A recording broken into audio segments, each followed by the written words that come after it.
service. On vous dira tout cela avec Philippe Collignon qui a préparé ce dossier et Nathalie Travers. Je le disais, Philippe, on va les étonner ce matin.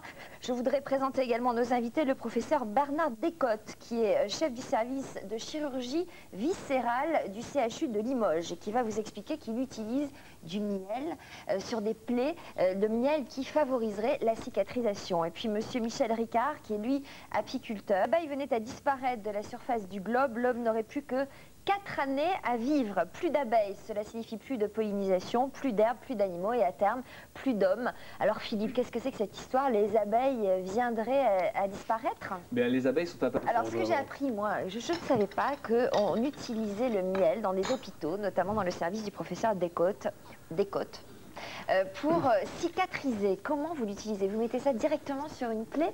Depuis 1984, nous utilisons régulièrement le miel dans les plaies infectées ou certaines plaies opératoires que nous ne voulons pas sciemment fermer pour éviter une surinfection. C'est relativement simple, il suffit d'apposer le miel dans la plaie qui a été préalablement nettoyée, désinfectée. On recouvre de compresses, on attend 24 heures et le lendemain on recommence. Donc ça, ça concerne des plaies que vous voulez laisser ouvertes? On a deux types de plaies. Les plaies que nous créons nous-mêmes et qu'on souhaite laisser volontairement ouvertes pour éviter la surinfection, en sachant que le miel va produire lui-même la cicatrisation, et éviter donc toute complication post-opératoire. Et puis toutes les plaies qui malheureusement nous sont adressées ou viennent même de notre pratique chirurgicale quotidienne, qui sont infectées par éventuellement la maladie initiale. Et dans ce cas-là, et on est face à des plaies qui vont être souvent cruentées, nécrosées, parfois béantes, et qui vont nécessiter, si vous voulez, une stimulation de la cicatrisation. Et bien dans ces cas-là, nous utilisons, avec surtout nos infirmières, qui sont des petites abeilles finalement. Quel type de miel alors dans ces cas-là? Alors, au CHU de Limoges, nous avons travaillé sur la sélection des miels. Il faut reconnaître que nous avons testé 50 miels et que le miel de thym est arrivé, je dirais, en premier dans ses qualités de cicatrisation. D'accord. Pour ceux, on va voir un reportage sur la cicatrisation. En forêt de Paulac dans la Creuse, cet apiculteur vient récolter un miel un peu particulier. Ici, les abeilles ne travaillent pas pour la gastronomie, mais pour la chirurgie. C'est le pouvoir cicatrisant du miel qui a permis la mise en place d'un protocole au CHU de Limoges. Le miel est appliqué directement sur la plaie et il est laissé en place pendant 48 heures. La quantité, en fait, on met une très petite quantité de miel sur cette plaie parce que, bon, bien sûr, si on en met trop, il y a un problème d'écoulement et d'inconfort. Il y a maintenant 18 ans que toute l'équipe d'infirmières de chirurgie viscérale travaille sur le sujet.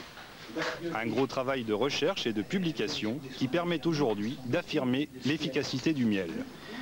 Mais attention, ce n'est pas le miel du placard de la cuisine que l'on utilise. Les plus efficaces sont les miels de thym et de lavande, antiseptiques par nature, et le miel de châtaignier des forêts de la Creuse. Pour l'application chirurgicale, toute une procédure d'hygiène a été mise en place. Il est conforme, c'est-à-dire que le miel n'a pas une charge bactérienne supérieure à 50 colonies par gramme. À ce moment-là, nous le délivrons dans les services, conditionné en général sous forme de pots de 60 grammes, qui correspondent pour une plaie, disons, peu étendue, à environ 2 jours de traitement. De plus en plus d'hôpitaux étrangers s'intéressent à cette technique. Les abeilles ne sont d'ailleurs pas seulement mises à contribution pour la cicatrisation.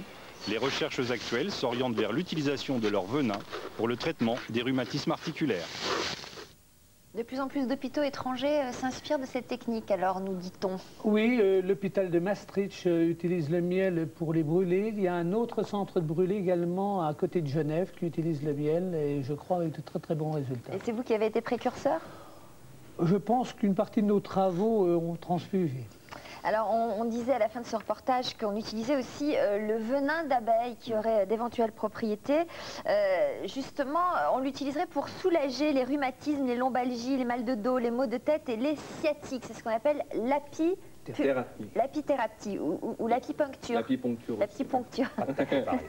L'apipuncture. Alors on va prendre au téléphone tout de suite un médecin qui est spécialisé dans cette technique. Bonjour monsieur, vous vous appelez monsieur Domerego, vous êtes naturopathe, vous êtes professeur d'université à Cuba. Bonjour. Bonjour. Bonjour Bernard. Vous êtes en France, hein? Oui, oui, très bien. Bon, vous connaissez bien tous les oui, deux? nous avons largement beaucoup travaillé ensemble et je crois que aussi bien les travaux de Roch Domérico que les nôtres sont le fruit justement de notre association. Bon, alors racontez-nous, quelles sont la nature de vos travaux? Les travaux sont divers en apithérapie. Il y a tous les produits de la ruche qui peuvent servir à l'hôpital.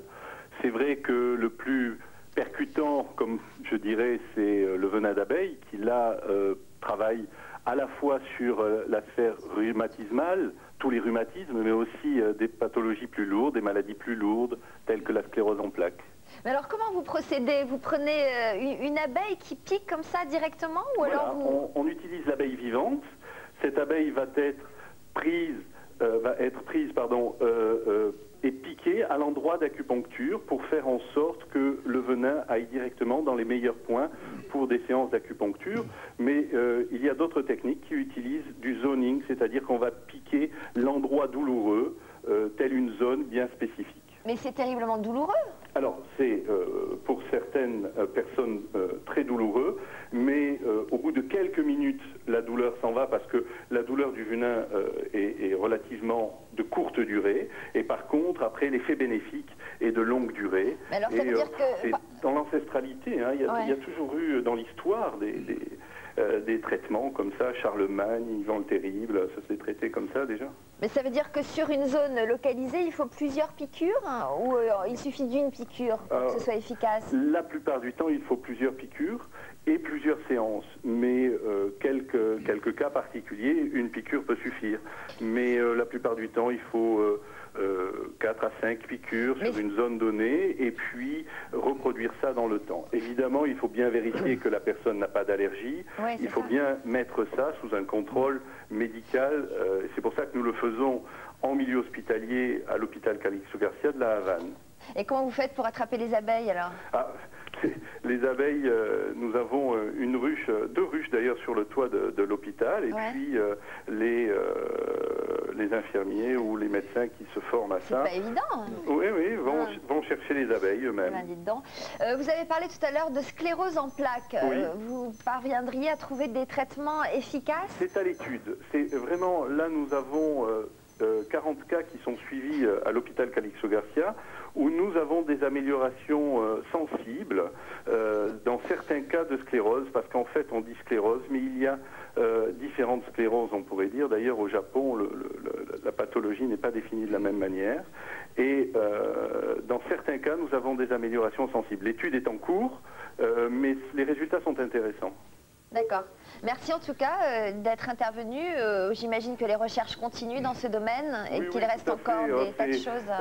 C'est intéressant. Si je peux dire un mot sur la pollinisation et les abeilles, ce que j'ai entendu tout à l'heure, c'est en fait le cycle même de la nature, entre la relation même entre le végétal et le monde animal et le règne animal qui est perturbé, qui est touché. C'est donc un vrai danger. Si les abeilles venaient à disparaître, ça serait un vrai danger parce que c'est la relation des chaînes entre les végétaux et les animaux. Voilà. Oui, on a bien compris et c'est ce qu'on tente de défendre comme idée ce matin dans cette émission. Tout à fait. Il faut en parler, on en parle. Félicitations pour ça.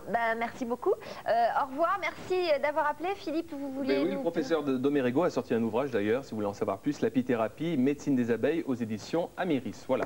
Très bien.